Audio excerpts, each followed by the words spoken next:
Assalamu alaikum everyone. So we'll start with a new topic, which is area and volume calculation. So estimation of area and volume is very important in any surveying project because since the estimates that we make are directly used in estimation for the construction, and the correct estimation can result in different economies for the project. So usually earthwork volumes must be estimated. So whenever we have to decide on the route alignment and we need to decide which route a project should take, so that depends a lot on what is the topography of the land. And once we are done with finding out horizontal and vertical control over an area, so we can use those measurements or those estimates to find out areas and volumes. So whatever techniques that we have studied up till now, that data, like we calculated coordinates using a theodolite, so that data can be used to find out area of any project or any scheme, and that combined with levels, we can find out volumes as well. So the use can be very diverse, ranging from uh, construction for a simple house to construction for a dam. So if you want to find out what would be the water carrying capacity of a valley of where you want to construct a dam, so that can be done by using the same surveying principles. So first we'll see the area calculation. So we can have two different sorts of areas: regular areas, so which are like the ones that are enclosed by survey lines. So if you have a closed traverse and it makes a particular shape, so that would be a regular area. And the irregular areas are the ones which you cannot apply a direct equation to them to find out the area, and you need to have a different method to find it out. So for regular areas, we can use planimeter, which is an instrument that we'll discuss. We have so many mathematical formulas for different shapes. We can use them, and then we have method of coordinates that we are going to discuss. And for the irregular areas, again, we have a couple of methods that we'll see one by one. So for regular areas, you have these different instruments.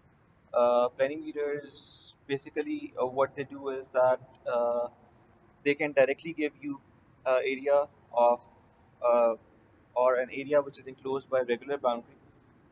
So you can use these instruments, but we have very advanced instruments now that have taken over. For example, you can calculate areas just simply by taking photographs or by using EDMs.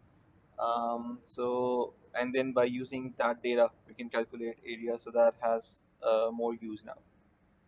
And then we have mathematical formulas for different shapes, so that can directly give us areas.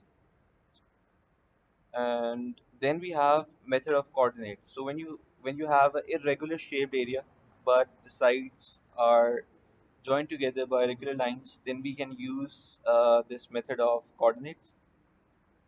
So if we have a closed traverse as shown in this figure, where you have 1, 2, 3, 4, 5 as the station points, and these are the lines joining them. And by finding out the coordinates of the station points, we can find out the area enclosed by this traverse. So the method is that you need to draw out a table, and the first column represents the station points. So in our case, we have station point 1, 2, 3, 4, 5, and then the convention is that you write down the first station point back as well, because starting from the first point, you go to the fifth, and then in order to close down the loop, we again join this point 1 with the point 5 using this line. So hence this point 1 over here. And then you write down the coordinates, y coordinates first in the first column, and then the x coordinates in the second column. So for the first point, you have x1, y1. For the second one, x2, y2. And similarly, you reach point 1 again, where you have x1, y1. So if whatever x's you are using, so x1, y1, and x2, y2, so all the coordinates would be written down. And then we have this positive product column and a negative product column. So when you're done with this, completing this table, You join diagonally these points with a solid line and these points with a dashed line.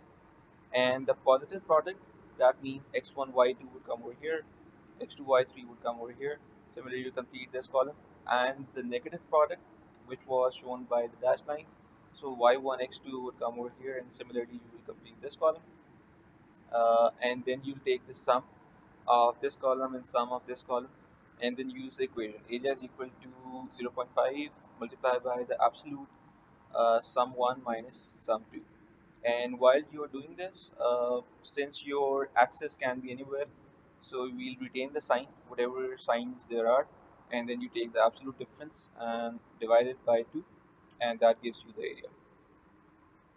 So let's see this question where we have section points A, B, C, D, and E, and we have y coordinates and x coordinates. Uh, and first, we fill out the table. So we would have A, B, C, D, E, and then A, and then we'll copy these coordinates in the next columns, and then we take the positive product like we discussed. So these values 231.66 negative with a 311.26 with the negative, so you get positive 72106. And similarly, if you see this one over here, so that would be negative 311.26 multiplied by 123.48, so you get a negative value over here. Similarly, you complete the table, and at the end you take the sum of the positive products and sum of the negative products, and then you take the absolute difference. So minus, and this minus sign would be retained. So throughout this procedure, the signs would be retained, and at the end you'll take the absolute difference divided by 2, and in the end you get the area.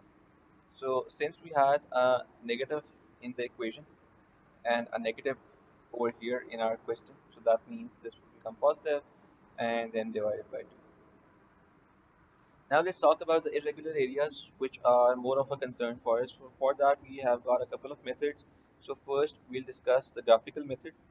So in this method, what is done is that the area is plotted on a graph paper, and you select the scale for the graph paper. So that would mean um, what are the dimensions of this square box. So in our case, area of each square and the scale is 1 over 1000. So we must have taken uh, a value for the scale. So that means whatever this dimension is, let's say this is 10 millimeters. So 10 millimeters on this paper is equal to something on ground. So if this is 10 millimeters and this is 10 millimeters, that means that the area is 100 millimeter squares. That means the area of one box is 100 millimeter squares, and this would correspond with particular area on the ground. And then what you do is you count the number of boxes within this perimeter. And first you count the number of boxes which are completely inside, and then what you can do is you can commute the area of these partial boxes, and that's a rough procedure. So if I see this box, so I can say that it has been covered by inside the traverse, uh, let's say 20% of it or 25% of it, and this seems to be 40%. So this would be 0.4 plus 0.25 plus whatever we have over here, and that would be partial areas of the boxes covered by the traverse. So first you count the number of boxes completely covered, and then you count the partial areas, add them up, and you can get the total number of squares covered by your traverse, and then you multiply it by the area of one box, and you can get the area on the graph, and then you can convert it into respective area on the ground since we are working with a scale. So this is how the graphical method works. And then we have a mid-ordinate tool. So we've done a lot of times integral, which is area under the curve. So in this case, it's pretty much similar. So this is the irregular area, and we want to calculate the area under this complete curve.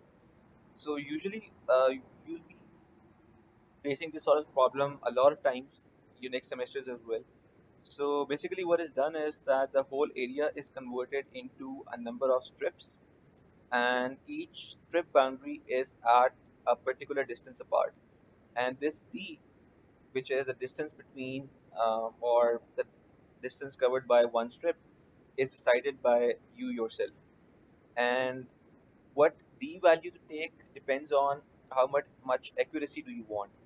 Because in mid-ordinate rule, usually what happens is that once you select d, we take the value of this ordinate, which is known, and this ordinate, which is known, and we divide it by 2, and that is taken as the average mid-ordinate, and then that is multiplied by the distance, so that you get area of one strip, and similarly the areas of other strips are calculated. So since you are taking an approximation, so the smaller the value of d, that means the number of strips would increase, but the accuracy would increase as well. So this d is selected by yourself. So once that is selected, we take the value of ordinates at the boundaries of the strips, and we take the average of uh, every strip. So once we have the average height or average ordinate of every strip, we multiply it by the distance d. So that means total area is equal to d times this average O1 plus O2 O2 plus d into O2 plus O3 O2 plus d into O3 plus O4 O2. So that means you can take d as common, and the sum of the mid ordinates. So the mid ordinates are the average ordinates at the center. So that means O1 plus O2 O2. So this is how the mid ordinate tool can be used to calculate area. So let's see this example. So we have this curve which has an ordinate of 0 at the starting point and some ordinate value at this point over here. So they have given us the distance as which these ordinates are measured. So we have a difference between the distance of 8. So that means d is equal to 8. So you can draw an imaginary axis at this point and start calculating the distance towards the right. So it's 0 over here and 8 at O2 and 16 at O3. But we are only interested in the value d. So if these distances change, uh, then the d can be different.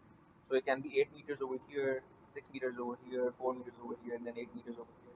So they can have different d's, but usually they remain the same. So if they remain the same, then obviously you can use it as a common value. Otherwise, you can do it by strip as well. So at each ordinate or at each distance, they have given us the value of the ordinate or the offset. So it's 0 at O1 and O2 is equal to 1.5 and O3 is equal to 2.2 and O6 over here is equal to 1.1. So like the equation that we discussed, that the area is given by d, so d is 8, multiplied by sum of the mid-ordinates. So what we have to do is take the average of O1 and O2 and similarly O2 and O3. So that means for the first strip, the average would become O1, which is 0, plus O2, which is 1.5 divided by 2. So here we have the first average for the first strip. Similarly, for let's do the last one, O5 and O6. So we have 2.1 plus 1.1 divided by 2. So here we have the sum of mid ordinates multiplied by d, and we get the total area. Then the next rule is trapezoidal rule, and this rule assumes that the short lengths of boundary between the ordinates are straight lines, so that the area is divided into a series of trapezoids. So previously in the mid-ordinate rule, we assumed that the strips were transformed into rectangles by taking one average ordinate and the base. But in trapezoidal rule, what we assume is that the two ends of the ordinates are joined by a straight line. So this is more realistic uh, since this is not horizontal. Now we are assuming an inclined line so that our strips make a trapezoid. So for this, total area is given by d multiplied by f plus l, where d is the equal distance between ordinates, so like we discussed before, and f is the first ordinate and l is the last ordinate, plus 2 into other ordinates. So that means if we are working with this diagram over here, so according to this equation, we would have uh, d multiplied by 1 plus 7 and plus times the or they have taken this common over here, divide by 2 plus the other ordinates O2, O3, O4, O5 and O6. But what they have done is that they have taken 2 as common.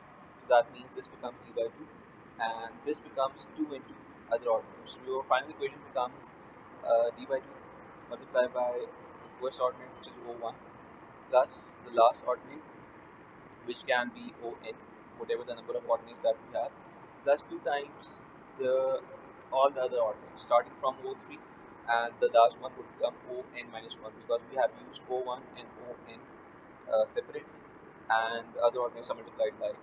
So we're not going into the derivation of this equation, but if you want to see that, you can Google it and you can see it. But over here, we're just interested in application of these equations. So let's see one question for the trapezoidal rule.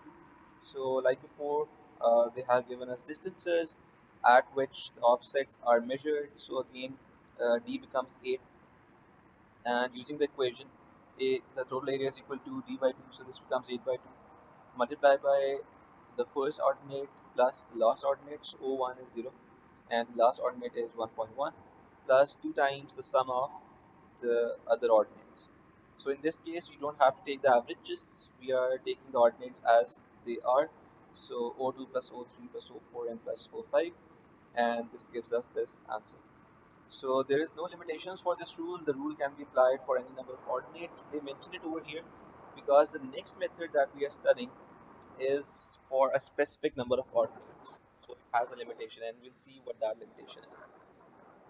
So the next method is Simpson rule, and the Simpson rule states that to the sum of the first and last ordinate, uh, 4 times the sum of even ordinates and twice the sum of remaining odd ordinates are added.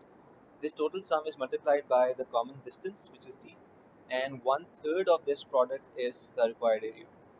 So the equation becomes total area is d by 3, where d is again the distance or the distance for every strip, times multiply by f, which is the first ordinate, plus l, which is the last ordinate, plus 4 times the sum of even ordinates, plus 2 times the sum of odd ordinates. So if we see this example over here, we have the ordinate starting from O1, which is this one, and going to O7, which is this one. So if you apply this equation, the equation would become d by 3 into O1 plus O7 plus 4 into even ordinates. So the even ordinates are O2, O4 and O6, plus 2 times the odd ordinates are O3 and O5. So this is the final equation. Now this method has one limitation, and the limitation is that in order to apply this method, the total number of ordinates have to be odd, or the total number of strips have to be even. So in this case, we have 1, 2, 3, 4, 5, 6, 6 number of strips. So that should be even, and that means the total number of ordinates should be odd. That is because this equation is derived considering two strips and 3 ordinates. And when you apply that equation to the complete number of strips, so we get this equation. So this is one limitation for the Simpson rule, and you can see the limitation over here that this rule is applicable only when the number of divisions is even. That means the number of ordinates is odd, and this is the equation over here. So let's try to apply that to our question. And in our question, we have the ordinates starting from O1. So O1 is 0, O2 is 1.5, O3 is 2.2, O4 is 2, O5 is 2.1, O6 is 1.1, and there should be this O7 over here, which is 0 in our case, and it should be shown in the diagram as well, because otherwise this rule is not applicable. So when you apply the equation, the area is equal to d by 3, so d is 8 in this case as well. So 8 over 3 multiplied by the first ordinate plus the last ordinate, so 0 plus 0, plus 4 times the sum of even ordinates, so O2, which is 1.5, plus O4, which is 2, plus O6, which is 1.1, plus 2 times the sum of odd ordinates, so we have O3, which is 2.2, plus O5, which is 2.1, and then you can calculate the area. So what is the difference between trapezoidal rule and Simpson's rule? So in trapezoidal rule, the boundary between the ordinates is considered to be straight, and that makes each strip a trapezoid.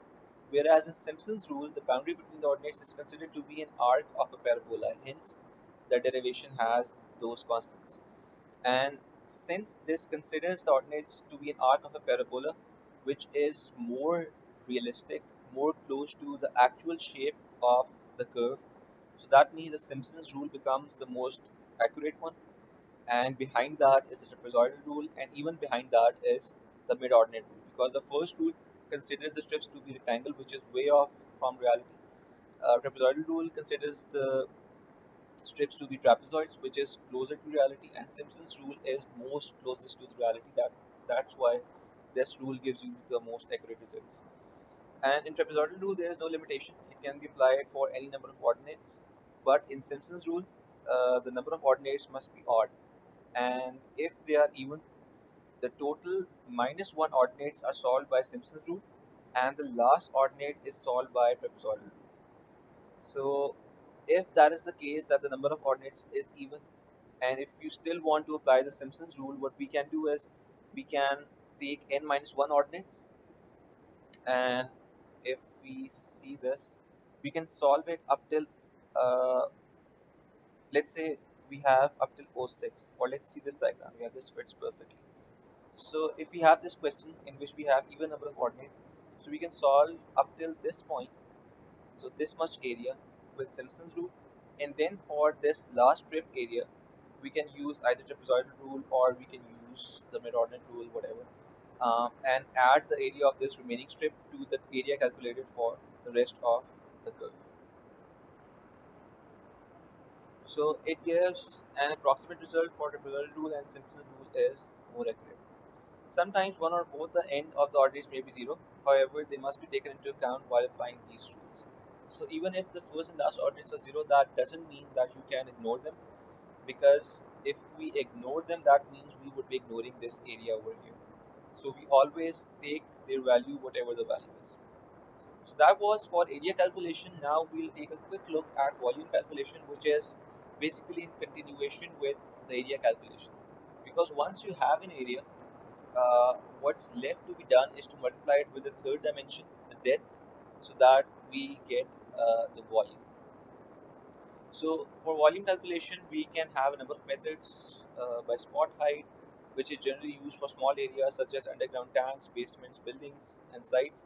So in spot heights, what we do is we make a grid, and we calculate the areas for each square or rectangle in the grid, and then we calculate depths at the intersections of the grids, and then we calculate the depth depth at the mid of any square or any rectangle, and then we multiply that average depth by the total area, and that is how we do it by spot height. In cross sections, this method is used for long narrow work such as roads, railways, and pipelines. So we'll see how this works. Basically, whenever we dig up earth for these sort of projects, the width that is to be dug remains the same, and the depth keeps on changing. So that is how, by calculating average depths after some distance or some other method, we can use the method of cross sections even to find out the volume in those sort of projects. And then we have contours. So contours are used for large areas such as reservoirs, landscapes, redevelopment sites, and you'll see what contour lines are in the next lecture, or you have seen them, I think, in the previous lecture. Yeah, we have covered contours, so, and we have discussed this in detail, how you can use contours to find out volumes. So first was by taking the mean areas. So the volume is given by whatever areas you have, you add them up, and you take the average, and then you multiply it by the length. So that is basically more realistic when we are trying to find out volumes for projects which are longitudinal in nature. And then we have end areas, for which the equation is d by 2 multiplied by a1 plus an, which is the first area, and the end area, plus 2 times the sum of rest of the area. So this is the equation that we did before as well. But in this case, instead of the linear dimensions over here, we have the areas, and then we multiply it by the third dimension to get the total volume. And then we have the Prismoidal formula, which is similar to the Simpson's rule. So we have d by 3 multiplied by the first area plus the last area plus 4 times the sum of even areas plus 2 times the sum of odd areas, again something that we have seen before. So this is the method of cross sections in which you divide your uh, areas or the total length into a number of cross sections, and then you find out the area for each cross section, and then you multiply it with the third dimension, which is the constant. So earlier the distance between the strips was constant.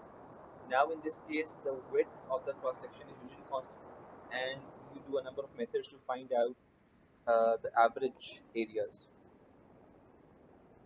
So let's see this example. Distance is given to us in meters, and the areas are given to us, and what we need to do is we need to find out uh, the volume using the three equations that we just saw before. So first let's see how to solve it by using the mean areas method. So in that method we have the equation, which is the sum of areas divided by n, which is the total number of areas that we are taking, and then we multiply it by the total length. So this is different from the other equations, in which instead of this total length we take this d value, which is the distance between each strip. So in this case d becomes 0, 15, 30, so that means that difference of 15, so d becomes 15. Whereas in this equation we don't use d, we use the length. So the total length is 90, so we have 90 over here. And in the end areas method, so for this equation we have d by 2, so d is 15. First area a1, which is 11, plus the last one, which is 220, plus 2 times the sum of remaining areas. And in the Prismoidal method we have d by 3, which is 15 by 3.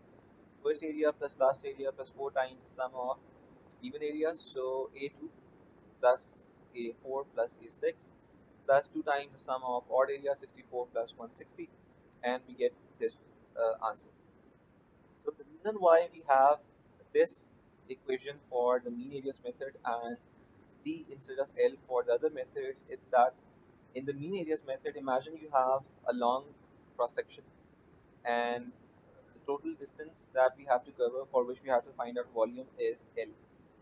And in this method we calculate areas at different lengths at different stages, and then we take one mean area. And when you take one mean area, you have to multiply it by the complete dimension. So in this, that's why we have L over here. But in the other equations, we calculate volumes for each strip. So in that case, instead of L, we are using D. So that is it for this topic for calculating areas and volumes, and I'll see you in the live lecture.